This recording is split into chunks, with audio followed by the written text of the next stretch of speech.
আসসালামু আলাইকুম রহমতুল্লাহি ওয়া বারাকাতুহু। সুপ্রিয় দর্শক, কেমন আছেন আপনারা সবাই? আশা করি আল্লাহ পাকের অসীম রহমতে সবাই খুব ভালো আছেন। আলহামদুলিল্লাহ, আমিও খুব ভালো আছি। দীর্ঘদিন অসুস্থ ছিলাম, নানান প্রবলেমের মধ্যে ছিলাম, তাই ভিডিও দিতে পারিনি। তো অনেকদিন পর ভিডিও নিয়ে এসেছি, আশা করি আপনাদের খুব ভালো লাগবে। তো প্রিয় দর্শক, আজ এমন এক মিষ্টি তৈরি করব যেটি শুধু মুখেই নয়, মনও মিষ্টি করে দেয়।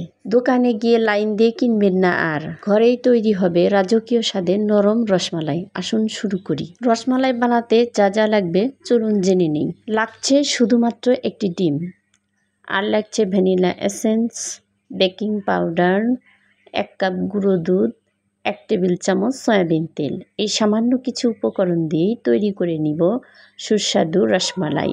ছানা তৈরির কোনো ঝামেলা নেই, কোনো ছানা তৈরি করতে হবে না। বিশ্বাস হচ্ছে না? ছানা ছাড়া রসমালাই হয় না? নিশ্চয়ই হয়। দেখতে থাকুন, আরও অনেক টিপস আছে যেগুলো আপনারা জানতে পারবেন, তাই সম্পূর্ণ ভিডিওটি কন্টিনিউ করুন। রসমালাই রেসিপিটির জন্য আমি মিক্সিং বলে একটি ডিম ফেটিয়ে নিয়েছি এবং এতে দিয়ে দিচ্ছি স্বাদমতো লবণ এবং কাঁটা চামচের সাহায্যে মিক্স করে নিচ্ছি। আপনারা চাইলে হ্যান্ড উইচ অথবা ইলেকট্রিক বিটার দিয়ে মিক্স করে নিতে পারেন। তো আমার হাতের কাছে কাঁটা চামচ ছিল, আমি কাঁটা চামচ দিয়ে মিক্স করে নিয়েছি। আমি সম্পূর্ণ ঘরোয়া পদ্ধতিতে এবং সম্পূর্ণ সহজ নিয়মে রেসিপিটি শেয়ার করছি। সত্যিই আপনারা যদি রেসিপিটি কন্টিনিউ না করেন বুঝতেই পারবেন না যে মাত্র একটি ডিম আর 1 কাপ দুধ দিয়ে এতগুলো রসমালাই কিভাবে তৈরি করা সম্ভব। তাই আমার রেসিপিটি সম্পূর্ণ কন্টিনিউ করুন আর আমার দেখানো টিপসগুলো ফলো করুন, তাহলে আপনারাও আমার মতো এরকম রসমালাই তৈরি করতে সক্ষম হবেন। আর এই রসমালাই তৈরি করার জন্য ভালোবাসাটা কিন্তু অবশ্যই প্রয়োজন। ভালোবাসা না হলে কখনোই কিন্তু মিষ্টি হয় না। তো প্রিয় দর্শক, অপর একটি মিক্সিং বলে 1 কাপ গুঁড়ো দুধ নিয়েছি এবং এতে দিয়ে দিচ্ছি 1/2 চা চামচ বেকিং পাউডার। প্রিয় দর্শক, আমি কিন্তু বারবার বলছি আমার দেখানো টিপসগুলো স্টেপ বাই স্টেপ ফলো করুন, তাহলে আপনাদের কোনো ভুল হওয়ার সম্ভাবনা থাকবে না। তো এখন দিয়ে দিচ্ছি 1 টেবিল চামচ সয়াবিন তেল। তো সবগুলো শুকনো উপকরণ দিয়ে দিয়েছি। এবার সবগুলো উপকরণ একসাথে মিক্স করে নিচ্ছি। প্রিয় দর্শক, দেখুন আমি কতটা সুন্দরভাবে আলতো হাতে সময় নিয়ে মিক্স করে নিচ্ছি। আপনারা অবশ্যই চেষ্টা করবেন আমার টিপস ফলো করে মিক্স করে নেওয়ার জন্য। তো এমনভাবে মিক্স করে নেবেন, আলতো হাতে কিন্তু নিতে হবে। তো মিক্স করার পর উপকরণগুলো হাত দিয়ে একটু মুঠ করে নেবেন। এই যে দেখুন আমি যেভাবে নিচ্ছি এভাবে করে নেবেন, তাহলে বুঝতে পারবেন শুকনো উপকরণগুলো পারফেক্টভাবে মেশানো হয়ে গেছে। এবার দিয়ে দিচ্ছি আগে থেকে যে ডিম ফেটিয়ে রেখেছিলাম সেটি।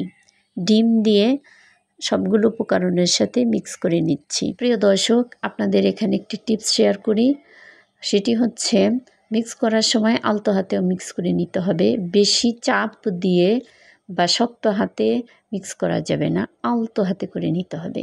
শক্ত হাতে মিক্স করলে ডোটা ড্রাই হয়ে যেতে পারে, এতে করে রসমালাই সফট হওয়ার সম্ভাবনা থাকবে না। সেজন্য আলতো হাতে সময় নিয়ে ধৈর্য সহকারে করে নিতে হবে। এখন দিয়ে দিচ্ছি কয়েক ফোঁটা ভ্যানিলা এসেন্স। তো আপনারা চাইলে এখানে লেবুর রস ইউজ করতে পারেন যদি হাতের কাছে ভ্যানিলা এসেন্স না থাকে।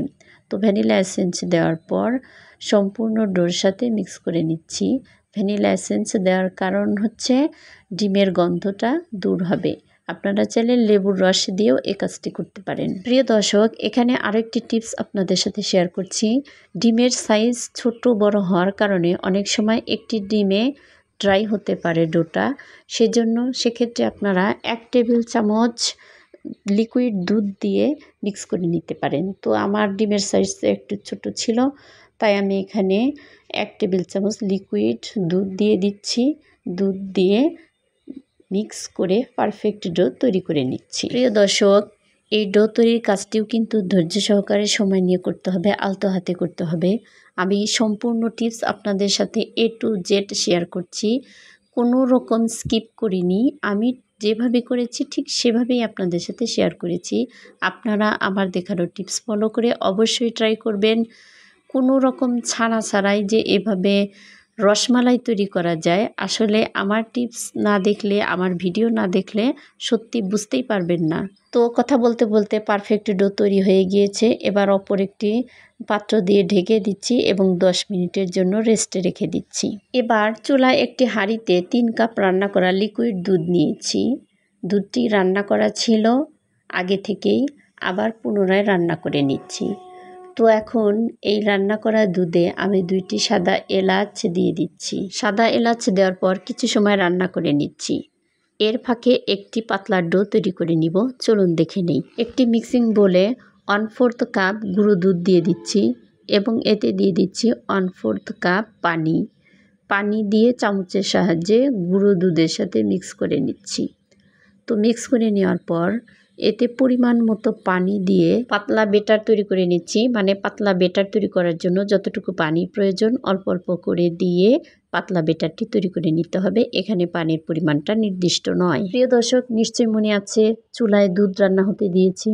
তো তৈরি করা পাতলা বেটার রান্না করা দুধে অল্প অল্প করে দিয়ে মিশিয়ে নিচ্ছি। এখানে আরেকটি টিপস, চামচ দিয়ে অনবরত নেড়েচেড়ে দিতে হবে যাতে করে তলায় লেগে না যায়। তো এ পর্যায়ে দিয়ে দিচ্ছি 1/2 কাপ চিনি।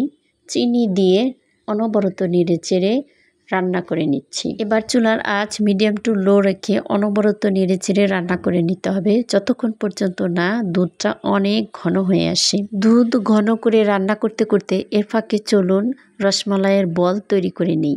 রসমালাইয়ের বল তৈরি করার জন্য যে পারফেক্ট ডো তৈরি করে রেখেছিলাম সেটি থেকে অল্প অল্প করে লেচি কেটে নিয়ে বল তৈরি করে নিচ্ছি। লম্বা সাইজ দিয়ে দিচ্ছি কিছু, আর কিছু বল সাইজ দিয়ে দিচ্ছি।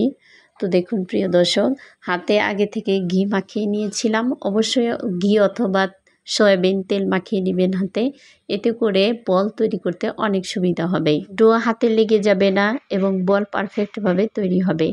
তো দেখে নিন প্রিয় দর্শক আমি কিভাবে বল তৈরি করে নিচ্ছি।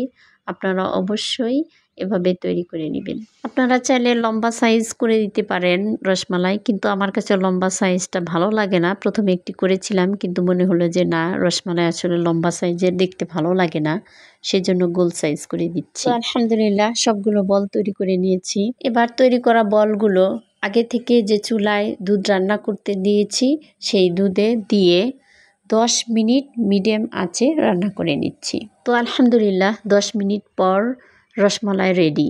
এবার গরম গরম পরিবেশন করছি। আপনারা চাইলে ফ্রিজে রেখে ঠান্ডা করে খেতে পারেন, এতে করে খেতে আরও সুস্বাদু হয়।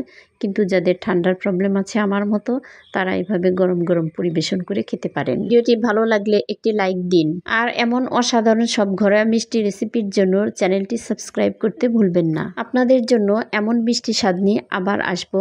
ভালো থাকুন, মিষ্টি থাকুন। আসসালামু আলাইকুম ওয়া রাহমাতুল্লাহি ওয়া বারাকাতুহু।